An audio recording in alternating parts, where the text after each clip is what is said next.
Són les 10:49 minuts i com cada setmana intentant fer una mica de pedagogia, educació financera, perquè ja sabeu que volen ser consumidors però també coneixedors de tot el que ens afecta, sobretot a les nostres butxaques, i també entendre tots aquests productes que ens ofereixen en el mercat i que hem de dir alerta.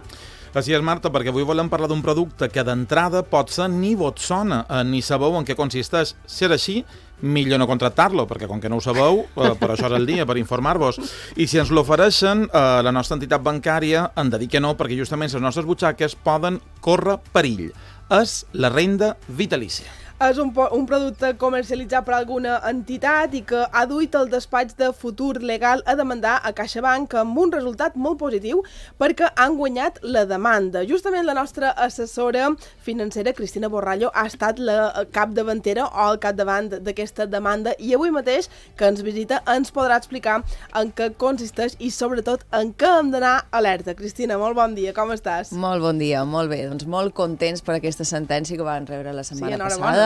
perquè era una sentència que estàvem esperant des de feia un cert temps i ens fa molta il·lusió perquè, a més, en el cas en concret eren dues persones majors de 70 i 77 anys que varen veure com els estalvis de tota la vida, a més, persones feineres amb feines molt humils, que varen estalviar durant tota la vida, a més, varen acumular una herència rebuda per part de son pare d'aquesta senyora, i aquests dos bés varen anar a l'entitat de confiança, justament la tenien davant de casa seva, en el mateix carrer, van anar allà mateix a parlar amb la persona de l'entitat que tenien confiança i aquesta persona li va assessorar, els hi va recomanar invertir en aquest producte. D'entrada hem de dir que estem molt contents i és una bona notícia de cara als consumidors, però clar, podem pensar què és això, de què se tracta, què és la renda vitalícia d'inversió flexible, per acabar de dir tota la nomenclatura, i quines són, Cristina, les principals característiques d'aquest producte que d'entrada mos recomanen però que no mos convé gens adquirir o comprar. Sí, és un producte que s'ha d'anar amb molta cura perquè les entitats financeres ho comercialitzen com una assegurança, una prima que sempre tindràs, que te donarà una rentabilitat mensual i que després tu ho podràs rescatar. Però realment no és així. És un producte, és un instrument híbrid, és un producte financer molt complicat, té una composició de renta fixa i renta variable que fa que el seu funcionament, la seva naturalesa i sobretot els seus riscos siguin molt presents, i el seu principal risc és el risc de mercat, perquè depèn de la volatilitat del mercat per una banda, i després un risc que és el de liquidez a l'hora de rescatar. La persona que vulgui rescatar abans del termini que està pactat, aquí tindrà una penalització molt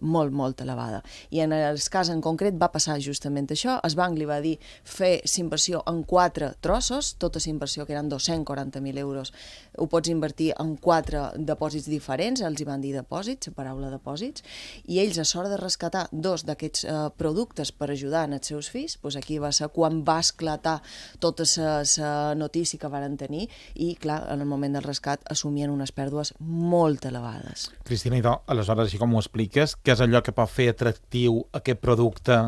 en el client? Una mala explicació? Un desconeixement financer, que al cap i a la fi és allò que veiem cada setmana, tots haurien de passar per primer d'economia a l'hora d'obrir la primera cartilla en el banc, que és allò que va fer atractiu aquest producte, en definitiva. Sí, aquí va ser la conjunció de dues variables, jo crec, perquè per una banda el banc va insistir molt en la bondat d'aquest producte, que era un producte adequat per a aquestes persones, i per una altra banda va haver-hi un desconeixement per part seva, perquè ells eren persones, en el cas de la senyora en concret, no tenia cap tipus d'estudi, vàrem haver d'acreditar amb la Conselleria d'Educació que no tenien ni tan sols formació reglada, per tant eren persones amb un desconeixement total, però és cert que aquí no hem de donar la culpa als clients. Jo sempre intento donar aquest missatge, no?, que els responsables són les entitats financeres, i en aquest cas la comercialització per part de la banca va ser molt agressiva, va incomplir tota la normativa MiFID, no va fer els tests per valorar si aquell producte era adequat en aquelles persones. Tot això no se va fer amb el temps que ens marca la normativa europea, i per tant tots aquests incompliments varen fer que aquestes persones que no tenien cap coneixement acabessin invertint tot el que tenien amb aquest producte que podríem dir tòxic. Evidentment, si no hi ha una denúncia no se pot fer res al respecte, però diries que és un concepte o un producte que s'ofereix molt a través de la nostra entitat de confiança, o és un producte que passa desapercebut i no s'ofereix tant com un altre producte, per exemple. Si ara són productes, aquest tipus de productes ara s'estan comercialitzant bastant, perquè com ara ja no s'estan donant depòsits, perquè tenen una rentabilitat molt baixa, doncs aquí molta cura amb els fondos que te puguin, fondos d'inversió que te puguin donar les entitats, perquè realment s'ha de mirar molt bé la cartera, si és una cartera adequada o no, però molta alerta amb aquests productes d'assegurança, que ens diuen assegurança i realment no és una assegurança, no? Doncs molta cura quan ens trobem amb aquesta situació. I efectivament, en aquest cas, nosaltres vam intentar arribar a un acord amb l'entitat financera, ens ho van denegar, vam haver de demandar, se van oposar en el procediment, ha estat un any i pico de procediment judicial, però a la fi, doncs, el jutjat d'aquí de Palma ens ha donat la raó. Un any i pico, és que em pareix una barbaritat, no? Jo recordo el nom del producte, renda vitalícia d'inversió flexible. A mi, no sé vosaltres, però és que m'ha cridat l'atenció que siguin bancs que t'oferesquin això, que no sé, on estan els límits? Perquè si no és de gent revolucionària com vosaltres, entitats que s'atreveixen a la banca, perquè nosaltres a vegades no ens atrevim ni a telefonar perquè saps el que suposa fer un petit canvi, imagina't una batalla contra la banca, una batalla que s'ha guanyada, com és el vostre cas, i productes que se segueixen oferint? Són productes que se segueixen oferint i, per desgràcia, doncs sí o sí hem de passar pel recorregut judicial i en aquest cas en concret aquestes persones majors van patir molt anímicament, de fet varen patir atacs d'ansietat i de pànic constantment, és a dir, va ser un procediment molt dur també per ells, haver d'anar a judici i trobar-se en la persona del banc mentint flagrantment a la seva testifical i dient que aquest producte era meravellós i que l'havia fet tot perfectament i no va ser així, i va quedar acreditat que no va ser així, i aquestes persones han patit molt, que de vegades no en xerram prou d'això, però de la salut que va acompanyada de vegades a una mala decisió donada o prestada per un incompliment de l'entitat financera. Per tant, allò que deia sempre els economistes, no, Cristina, que abans d'invertir en qualque cosa convé anar amb algú extern en el banc o l'entitat financera on anem a invertir, perquè ens expliqui una mica quins són els riscos reals i no aquesta versió adulcorada que, evidentment, tothom, quan té intenció de comercialitzar, és allò que sol fer, perquè no hem d'oblidar que els bancs,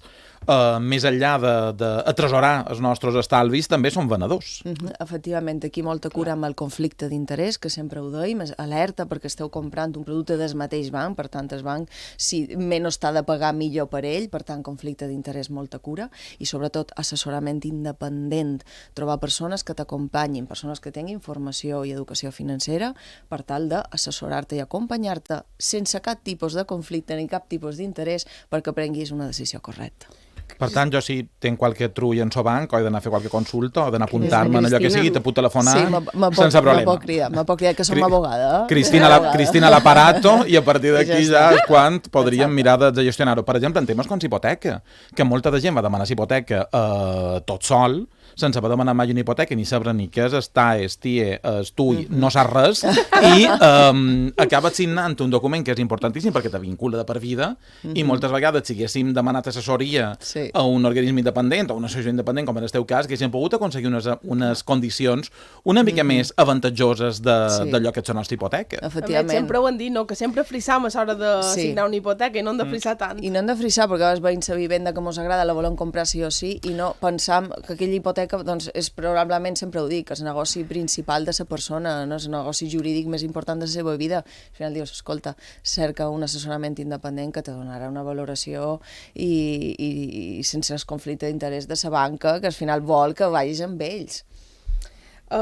Supos que aquestes persones afectades han recuperat aquesta inversió que havien fet, però així en general és fàcil recuperar allò invertit amb aquest tipus de servei que s'ofereix, amb aquest tipus de renda vitalícia en qüestió? Sí, doncs per desgràcia sí o sí s'ha de posar a demanda en el jutjat perquè la banca en general ni per una banda se vol adherir en el sistema arbitral de consum, des que nosaltres som part com a àrbits de consum, no se volen adherir a arbitratge, per tant sí o sí has de passar pel filtro de jutjats, però és cert que el sistema judicial està emparant i està declarant abusives totes aquestes pràctiques després d'una lluita de molt d'anys, perquè això arriba ara, però són lluites començades per part de molts d'advocats de fa molt d'anys, i per sota els jutjats ja sí que mos estan donant la raó. Aquí vos hem de donar l'enhorabona a Sofin, a Futuro Legal, entitats que vetllen per als consumidors, per als usuaris financers i que han guanyat la batalla a la banca, no? Que no no és una cosa senzilla ni molt manco. Cristina, moltes gràcies per aquesta informació i ens alegra que aquesta parella de gent major,